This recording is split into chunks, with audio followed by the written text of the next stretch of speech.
All right, recording has started. I want to welcome you all to our first Oasis talk of, I guess, the semester, of the academic year, whatever you want to call it. And our first talk for this season is going to be given by Aneesh, and he is going to be talking to us about TPEX and observing the air-sea transition zone in the tropical Pacific. So take it away, Aneesh. Thank you, Juan. And thanks for the opportunity to present on this project. I'm presenting on behalf of a large team of scientists. It's largely currently led by NOAA CVP, the NOAA Climate Program Office's Climate Variability Program. And we have a few of the PIs who were funded for the past few years to do pre-field campaign modeling studies, and the science plan was just released. So I'll be presenting mostly about the science plan and the motivation for this planned field campaign. To start with, the idea for the field campaign was proposed through the TPOS 2020 report. TPOS is the Tropical Pacific Observing System.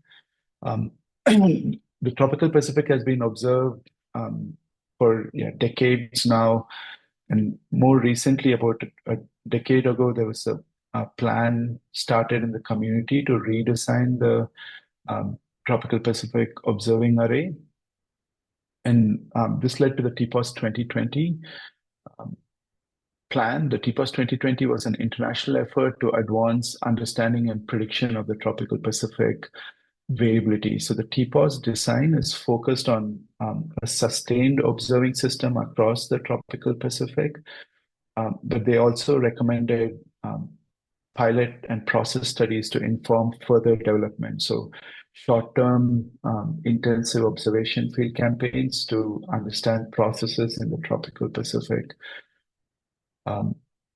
This use the strength of each element of the system to complement other elements. So for instance, the sustained array of observations is called the backbone of the TPOS, and then the process studies will be building on top of that.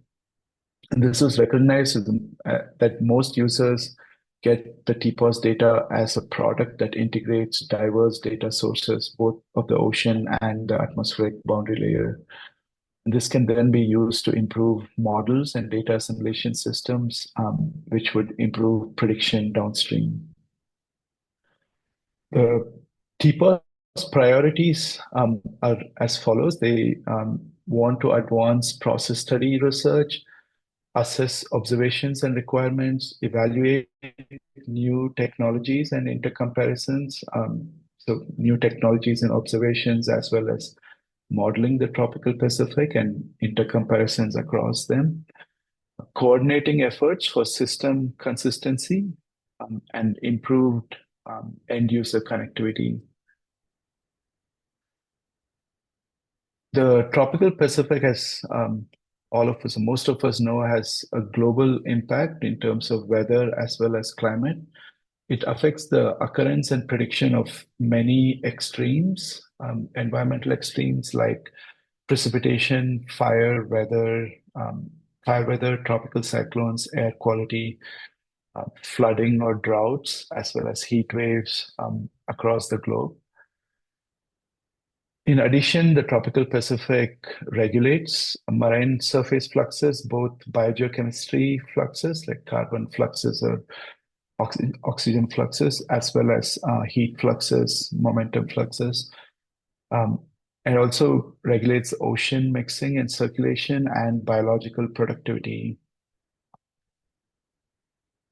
The tropical Pacific has a strong impact on the tropical convection cycle, the hydrological cycle, as well as global SST patterns and their interactions with the cloud distribution and radiative feedbacks. The SST pattern, both the zonal SST gradient and the meridional SST pattern, plays a key role in terms of the climate response, and the tropical Pacific controls this. So So given this, like understanding the tropical Pacific processes and being able to model them has a huge impact, both in terms of short-term weather prediction, but also longer-term subseasonal, seasonal, and climate prediction. There are a variety of ocean atmosphere processes that drive equatorial Pacific variability. This is a schematic um, inspired from the Brown et al. 2015 paper, but modified further um, by the team. So, for instance, the Western Pacific warm pool region has deep clouds, heavy rainfall, westerly wind bursts, driven both by synoptic as well as intraseasonal um, variability.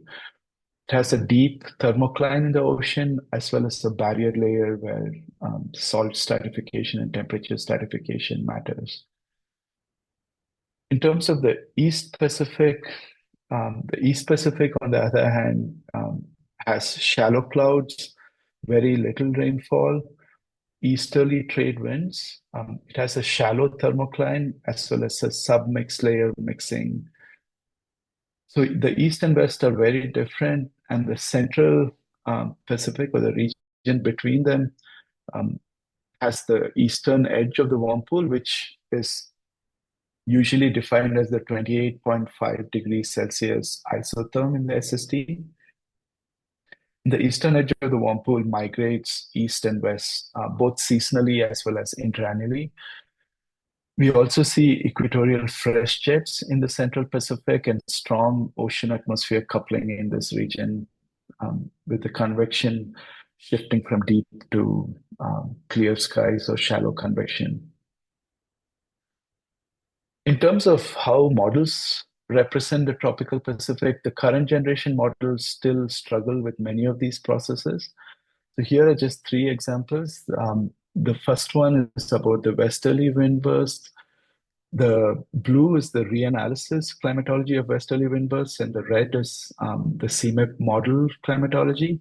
And we see that there's a strong bias in terms of where the westerly wind bursts occur. The models have a bimodal distribution of westerly wind bursts, both more west as well as more east compared to the observed region of westerly wind bursts.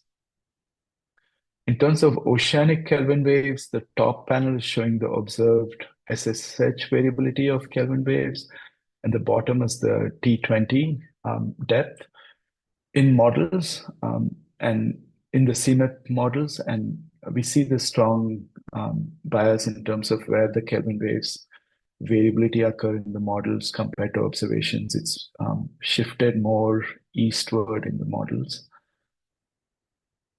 And then in terms of ocean vertical mixing as well, there's a strong bias in models compared to observations across the annual cycle, especially in the boreal spring and boreal winter seasons. All of these biases largely occur due to incomplete process understanding as well as process representation in models. And then what does this lead to in models? This leads to errors in prediction. On the left here is showing observed more dominant mode of SST variability on the top. The middle panel is showing the linear inverse model. So just assuming linear dynamics in the tropical Pacific, the dominant mode of SST variability in a 6-month forecast. And the bottom panel is showing the NMME, which is the North American multi-model ensemble, 6-month forecast dominant SST variability. And we see here that the limb actually, the linear inverse models agree better with observations in terms of the dominant mode of variability compared to the seasonal forecasting systems in North America. In terms of SST biases in the climate models, CMIP-6 models, we still see large SST biases in the mean state SST, which also corresponds to about 30 to 60 watts per meter squared net flux error, which is a large error that needs to be constrained. And also in terms of the SST historical trends, observation minus CMIP6, we see the largest differences both in the tropical Pacific as well as in the polar regions. So there's still work to be done in terms of improving both our short-term forecast models as well as climate models to reduce these biases. So NOAA has invested over the last 5 years in 16 pre-field campaign modeling and analysis projects, PI-led across labs and academia. The 4+ technology development and pilot projects that were supported by NOAA over this time. And there were also core infrastructure investments and sustained monitoring and modeling studies that have been supported. Out of this has come a science plan that has been recently, over this past summer, been published. There's a QR code to access the full science plan, which is hosted on the NOAA CBP website. This goes into the motivation, scientific motivation for the TPOS Equatorial Pacific experiment, as well as key expected outcomes. The science plan is to discuss, like I said, the motivation for a field campaign. It does not present or discuss the implementation of this field campaign. That would be the next plan that will be written by the team once the planning for the resource deployment has started. So in terms of what the science plan covers, I'll go over a brief overview of the different components of the science plan and the TPEX field campaign. There'll be two components to the field campaign. One will be observing the East Pacific region, focusing on the cold tongue mixing and coupling to the atmosphere. So the processes that will be observed here are vertical shear-driven mixing in the cold tongue. How is the stratification defined in the East Pacific from the ocean dynamics as well as the coupling to the atmosphere? This region has weak stratification. It has a strong shear, which supports mixing. And it also couples to the atmosphere, which has a low shallow cloud, low stratus deck over a cool SST region. So there's upwelling as well as strong mixing. The models generally are biased in terms of the mixing. And also, how does this couple into the marine atmospheric boundary layer, shallow clouds, and feedbacks therein? The TPEX-E component, which is the Eastern Pacific component of this field campaign, these are some of the hypotheses that are listed in the science plan. The first one is shear-driven mixing enables efficient surface thermocline communication, even where the wind-driven stirring does not reach the depth of the thermocline west of 120° west. The second is surface fluxes and marine atmospheric boundary layer stability determine how effectively the thermocline memory is communicated to the atmospheric boundary layer, how vigorously the marine atmospheric boundary layer is connected to the free troposphere, and thereby how the cold tongue influences atmospheric general circulation.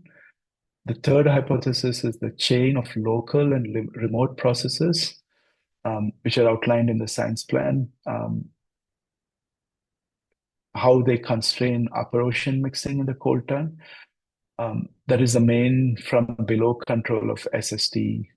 This imprints on the local marine atmospheric boundary layer as well, and that then communicates to the free troposphere above it, and in turn produces the cloudiness, the stratus deck, the shallow clouds in the region, as well as surface wind anomalies that further modulate the sea surface temperature and upper ocean conditions. So how does this coupling happen both through local processes, mixing in the upper ocean versus upwelling, coupling into the atmospheric boundary layer, as well as how do remote processes processes such as the extension of the eastern edge of the warm pool into this region, how does that influence some of these coupling processes?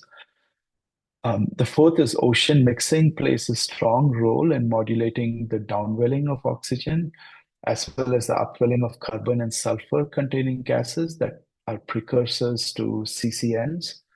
This sustains the oxygen minima zone in the Eastern Pacific region, which is a subsurface, which is at depth.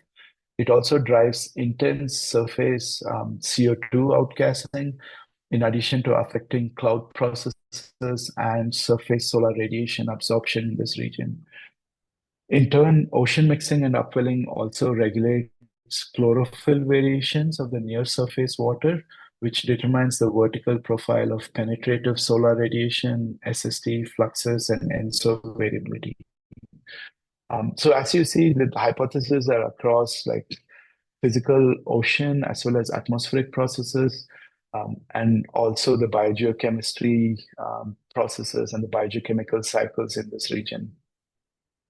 So getting observations, both physical and BGC observations in this region can help further our process understanding of these coupled processes and the air-sea transition zone in this region.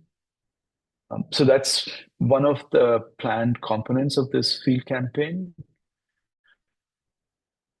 The other component is observing the eastern edge of the warm pool and the coupled processes that govern the warm pool. The eastern edge of the warm pool, which is plotted here with the black contour on the left panel, is the 28.5 degrees Celsius isotherm. So you see the strong seasonal cycle in the eastern edge of the warm pool's migration, east or west. We also see a strong interannual variability, which accompanies the ENSO events that occur in the Equatorial Pacific. In addition to the SST eastern edge moving, on the right-hand side, we see this plot of precipitation. And we see that the strong precipitation, which is accompanied by the deep convective clouds in this region, are largely constrained by the eastern edge of the warm pool, the extent of this precipitation. So the movement of this precipitation both has a strong impact in terms of the ocean atmosphere variability in the region, as well as the convective cycle, which then has a global impact through teleconnections. So one of the hypotheses, which has been published now in the Yaruga 10 paper, a couple of papers, discusses the westerly wind bursts that come into the warm pool region, which then impacts the atmosphere coupling into the ocean. It drives a pressure gradient force, which drives a fresh jet, fresh equatorial jet, which then drives the migration of the warm pool eastward. So in the paper, they hypothesized that the westerly wind bursts accompany the MJOs, the Madden-Julian oscillations that enter this region. That then drives a pressure gradient force, punches through the barrier layer, which then helps the warm pool migrate eastward, which leads to the onset of ENSO events.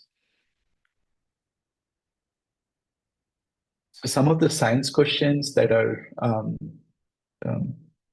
being addressed with the TPEX-C field campaign are as follows. So how does the coupled hydrological cycle, which is intimately tied to the eastern edge of the warm pool and the fresh pool, play a role in the physics governing the zonal migration of this eastern edge of the warm pool? What are the structures and scales of variability of the air-sea transition zone? The temperature, humidity, wind, precipitation, aerosol, clouds, surface fluxes, salinity, currents, all of those processes. How do they lead to changes in the upper ocean stratification, changes in surface warming, as well as eastern density current that matter the most to the eastern edge of the warm pool zonal shifts? how does the barrier layer thickness at the eastern edge of the warm pool and the upper ocean stability modulate wind-driven surface jets and the oceanic Kelvin waves that propagate through this region?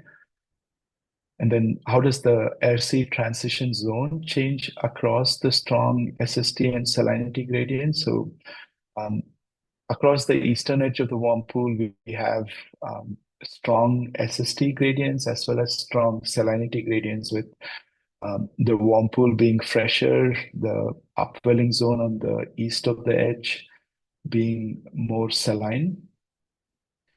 And the air sea transition zone in this region is poorly understood in terms of like the barrier layer, the upper ocean stratification, as well as the marine atmospheric boundary layer that couples both into the deep convection in the west versus more clear skies or shallow convection on the eastern side of this eastern edge of the warm pool.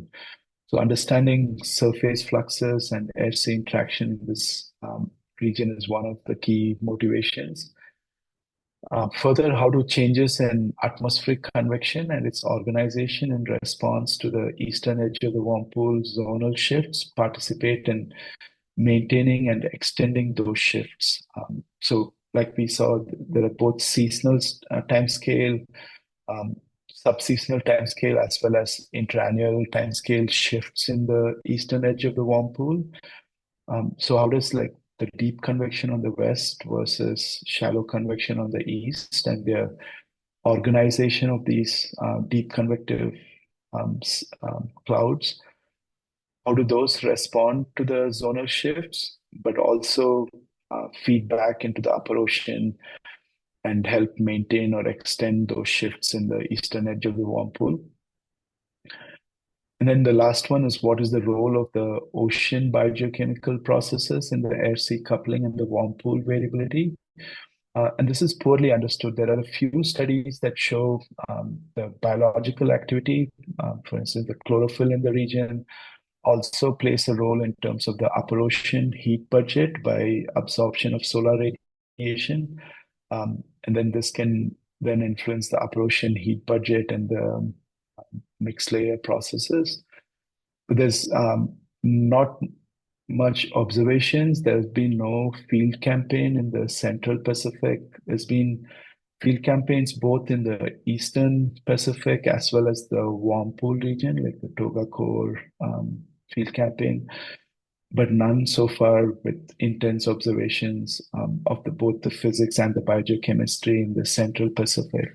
So this would be a unique opportunity to probe some of these processes and understand them better. In terms of the targets for the two components of the TPEX field campaign, ASTZ is a key target, so the air-sea transition zone. In terms of the TPEX Central, which is observing the eastern edge of the warm pool, it targets the mechanisms behind the zonal shifts of the eastern edge of the warm pool. So what's the combined roles of the westerly wind bursts and convection in air-sea interaction? How does the turbulence in the marine atmospheric boundary layer as well as the ocean mixed layer influence the migration of the eastern edge of the warm pool? And what's the role of the barrier layers in the variability of this edge? There's also an interest in understanding how does the wave, surface wave, atmospheric boundary layer, oceanic boundary layer interactions influence the processes that drive mixing in both the boundary layers and the exchange across the interface. The currently planned observations are both shipboard observations. There's a proposal for a cruise in the region, proposal for aircrafts in the region, as well as uncrewed ocean vehicles, such as sail drones. And there's a proposed land-based measurement through a DOE proposal led by the community. The target is to have these observations in spring 2026. The spring is the season when there's the largest zonal variability of the eastern edge of the warm pool. So being there would help us understand processes that drive this variability. And the westerly wind bursts are also most prevalent during spring season. So that would be the season to observe this interaction of the westerly wind bursts with the upper ocean and the zonal migration of the eastern edge of the warm pool. In terms of the targets for the TPEX-E component of the field campaign, um, this this part of the field campaign is trying to understand the meridional structure of the Pacific upwelling and mixing and how they act to couple to the atmosphere um, from the oceanic thermocline. So, what's the role of the shear-driven mixing above the thermocline in this region? How does that influence the upper ocean stratification as well as upwelling dynamics?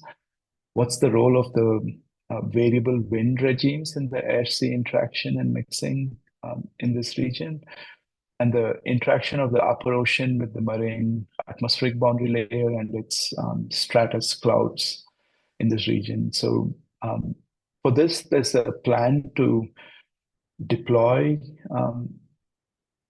moorings as well as enhancing the TAO backbone moorings.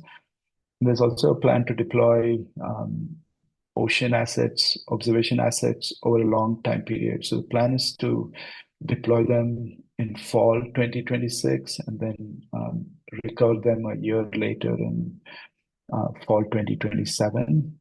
So it's a plan for having two cruises to the East Pacific as well as uncrewed assets such as the sail drones going into this region. So um, this component of the field campaign will likely extend from fall 2026 through spring and fall of 2027. Um, the strategy for observations in this region, so the TPEX-C component, which is the eastern edge of the warm pool, is to observe across the 28.5-degree isotherm. So this is typically between 160 east and 160 west, and 5 south to 5 north. It depends on when the field campaign will actually happen, and we'll have to look at current status as well as forecasts of the eastern edge of the warm pool to target the specific region where the intense observations will be taken. The current target is to do it in spring 2026. And the atmospheric observations, which is currently proposed, is likely to last longer. It's currently proposed to last for 2 years, but it depends on available resources. The ship observations of the air-sea transition zone, which includes the ocean mixing, convective clouds, precipitation, and the marine atmospheric boundary layer profiles, these are targeted to happen both in the TPEX-C and the TPEX-E region. There are currently at least 3 cruises planned from a NOAA ship. There's a discussion for requests from ships from other resources as well, NSF as well as international partners on this field campaign. And there's also plans to deploy uncrewed vehicles, so underwater uncrewed vehicles, surface uncrewed vehicles, as well as aerial drones to observe the ASTZ. Aircrafts are also being requested to get drop zones as well as AXPT observations of profiles of the atmosphere as well as the oceanic mixed layer and below. And for the TPEX-C region, the eastern edge of the warm pool, there's a proposal which is currently being reviewed for a land-based DOE site, DOE arm site, to have intense observations of the marine atmospheric boundary layer as well as atmospheric convection. This is currently being proposed to be deployed in the Kiribati region. On the TPEX-E, the Eastern Pacific component of the field campaign, There's proposal to have additional moorings for vertical profiles of ocean mixing velocities through thermocline plus surface state variables and fluxes. In terms of automated other ocean observations, there's a proposal to enhance the Argo floats in the region, have surface drifters, XPTs, enhance the TAO array with recap moorings in the region. Um, this will also be supported with additional satellite observations of SST, salinity, SSH, wind, rainfall, cloudiness, and water vapor.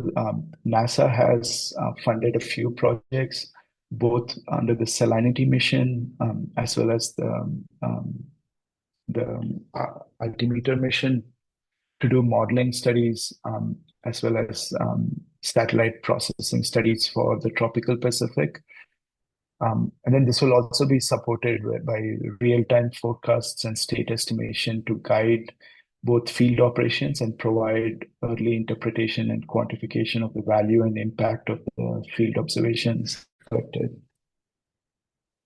So currently there's a NOAA CVP call for proposals that's out. If you have not seen the webinar, there's a webinar on the NOAA CVP website. The proposals are being requested by Jan 2025. The goal is to yield a unique coupled boundary layer dataset that will enable future advancement to the NOAA's subseasonal to decadal modeling and observing systems. This is part of the webinar that the NOAA program office hosted a couple of weeks ago. The recommendation is to consider proposing work in the context of the air-sea transition zone in the tropical Pacific. They should be motivated by downstream monitoring or modeling needs. And the proposal should focus on the field component of the TPEX field campaign. The midterm goal through future year opportunities for TPEX is to explore and realize advancement in evaluating and refining observational sampling as well as parameterization schemes, develop observational sampling and physical parameterization schemes, and provide informative priors for data assimilation and forecast initialization.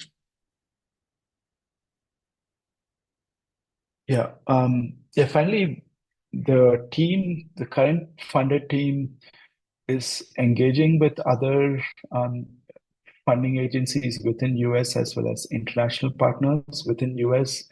NOAA is leading the charge and supporting the effort.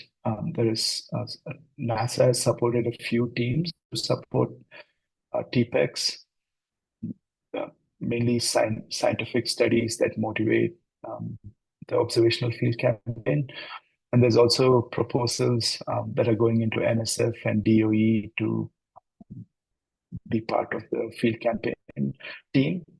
In terms of international partners, discussions are on, and some of them agreements have happened to partner with Japan, Korea, Taiwan, Australia as well, currently in participating in the field campaign with resources from each of these countries. There's also engagement with the WCRP GPEX, the Global Precipitation Experiment Working Group, as well as the Precipitation Prediction Grand Challenge, PPGC, within US. The additional foci, in addition to the physical parameterizations and the coupled air-sea transition zone processes, coupled physical air-sea transition zone processes are, there's also a team on observing the BGC processes in these two regions, as well as aerosols and carbon cycle. So if there's any feedback, it'd be great to hear. There's also community engagement that's reaching out to early career folks. So there's opportunities for early career folks to get involved. This is Like the NOAA program office said, this start of, or it's a midterm part of a long process of understanding the tropical Pacific and improving our models in the tropical Pacific.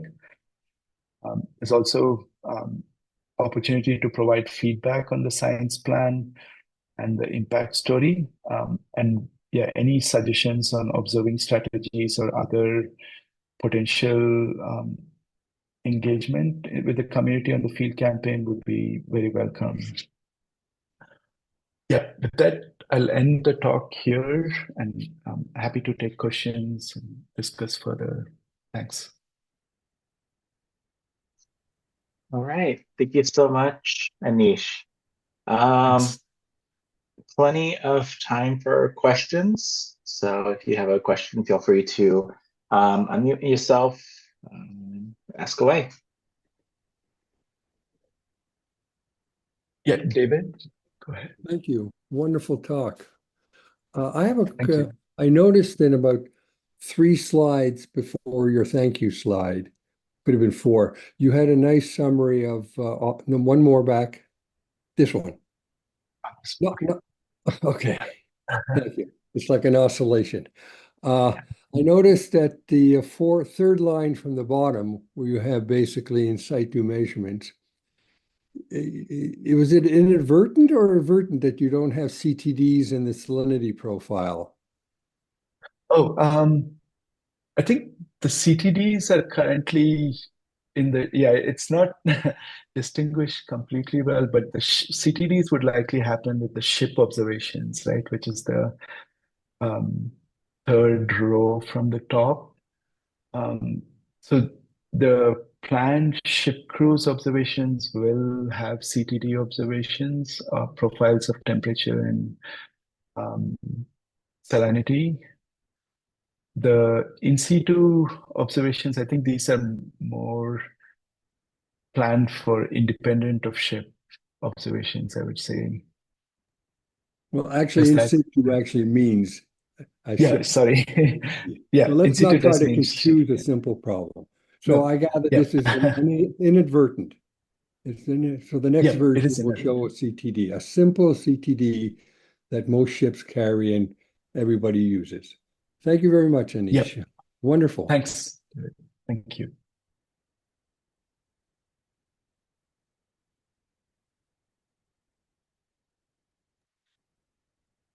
Any other questions?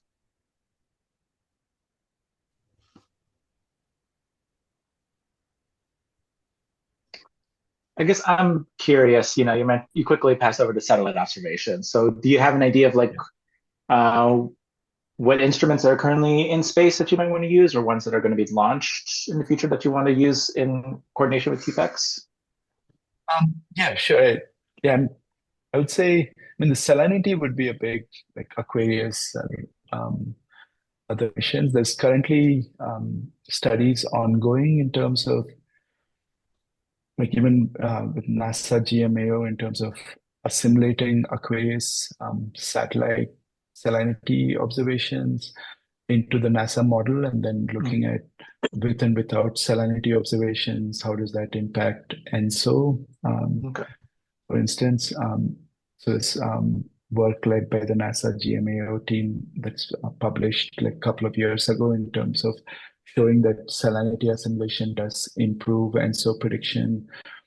There's also more recent studies which is in review that shows salinity assimilation helps improve MJO propagation across the maritime continent into the West Pacific. So that's one of the satellites I would say. Hmm. SST, which is has been around long term, that would also play a key role in terms of both in terms of the field campaign, observing where the eastern edge of the worm pool is, for instance, and like is it migrating or not? Um, yeah, SSH, SWAT, I think, especially in the East Pacific, where there's TIWs and other upper ocean dynamics that also modulate the upper ocean mixing and upwelling. Yeah, knowledge of SSH would be important surface winds, having good observations of surface winds and westerly wind bursts would be really important in the TPEX-C as well as the TPEX-E component. Like I showed, like the westerly wind bursts play a key role in terms of the air-sea coupling that influences the eastern edge of the warm pool's migration. Precipitation also, like GPM and the merged precipitation data sets defining like precipitation in the warm pool region and how that is shifting or changing with the eastern edge of the warm pool. And yeah, like cloudiness, water vapor, all of those would also be super useful in terms of understanding atmospheric dynamics and their coupling to the boundary layer and upper ocean.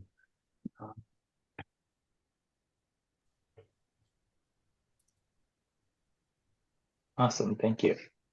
Any other questions? Hi, Aneesh, Eric. So Hi, Eric. it's my impression from just looking at the plan that the TPEX-C side of this is pretty well defined. We have pretty good idea of what the processes are, and you're just trying to tune them up a little bit. While in contrast, the TPEX-C is much more exploratory and descriptive.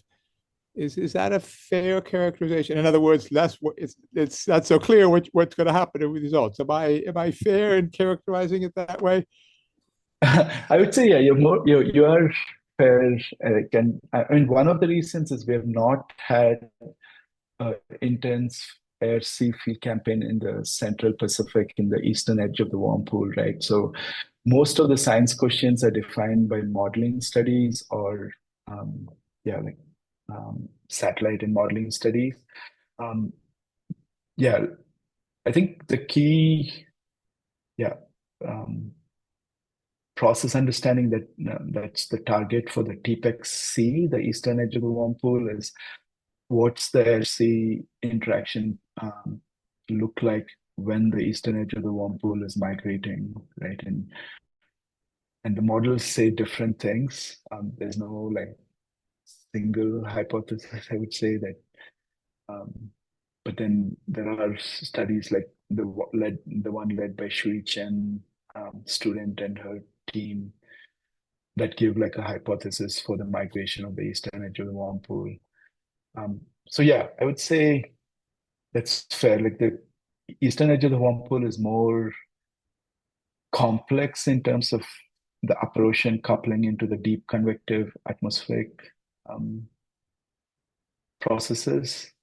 The East Pacific TPEX-E, the processes are well defined in terms of upper ocean mixing and upwelling. I think the coupling to the atmosphere is less understood. So that again, there too, I would say it's more descriptive than like quantitative, or the coupling of the atmosphere to the eastern edge, to the TPEX-E, the East Pacific. But the ocean processes is more well defined, that we want to understand the upper ocean mixing in this region and why the models are so biased compared to the observations. Yeah. Does that answer your question, Eric?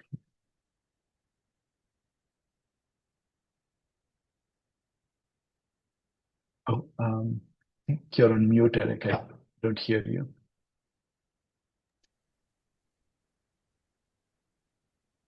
I'm going to assume yes. That Okay. Hi. Yes, I said yes. Okay, great. Thanks. Any other questions here for Aneesh?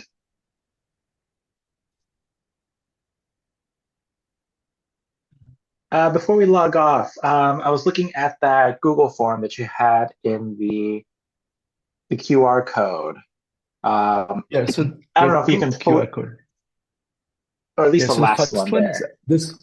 Okay, so this one takes you to the science plan itself, and Okay. then the last one is a Google form for feedback, and you can still fill this out. Like this came out when the science plan was released, not released, but it was pre-public release. It was released to the scientific community for feedback. in early summer, like late spring, early summer. And we solicited feedback. We got like a bunch of feedback that helped revise the science plan. But yeah, you're welcome to provide further feedback that would be incorporated. The science plan is a living document. It would evolve as the plans of the field campaign and the implementation plan is designed. So any feedback is really welcome, and that would help evolve the science plan as well. Right, thank you for that.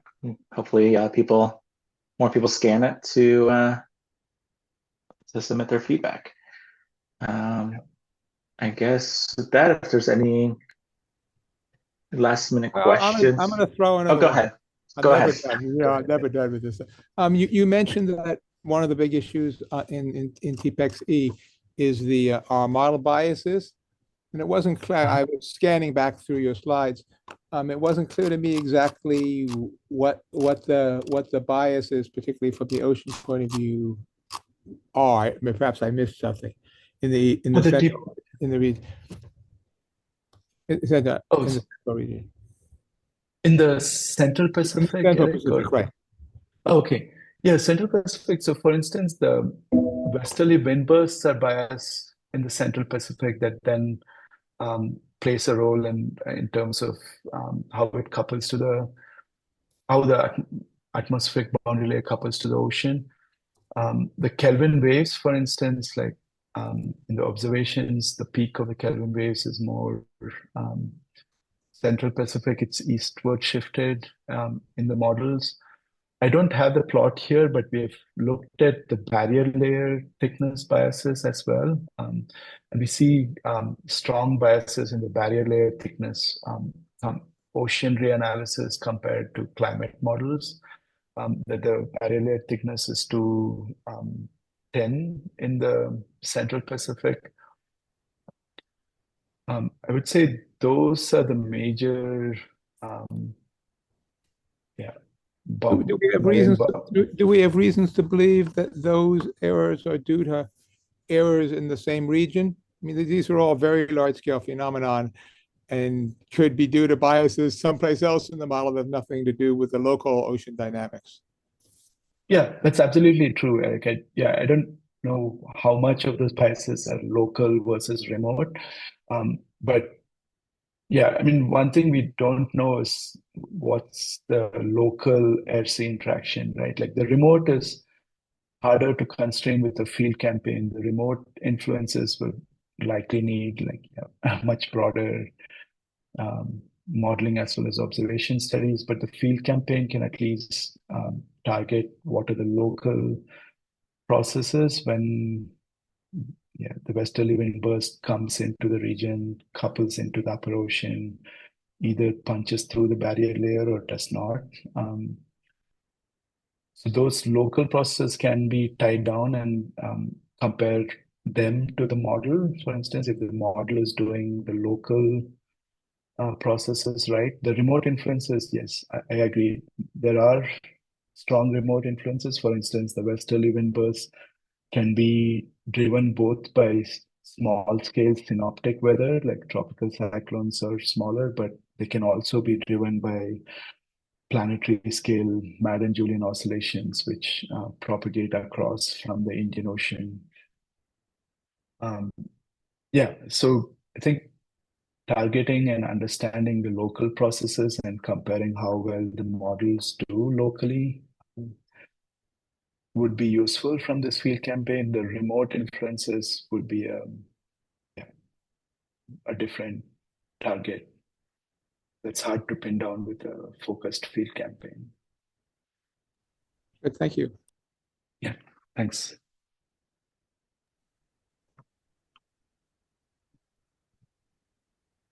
Hey, if there's any other questions, the last minute here. All right, I think we can go ahead and wrap this up then. Thank you so much, Aneesh, for his presentation, and thank you. Everyone have a great day. Yeah, thanks all.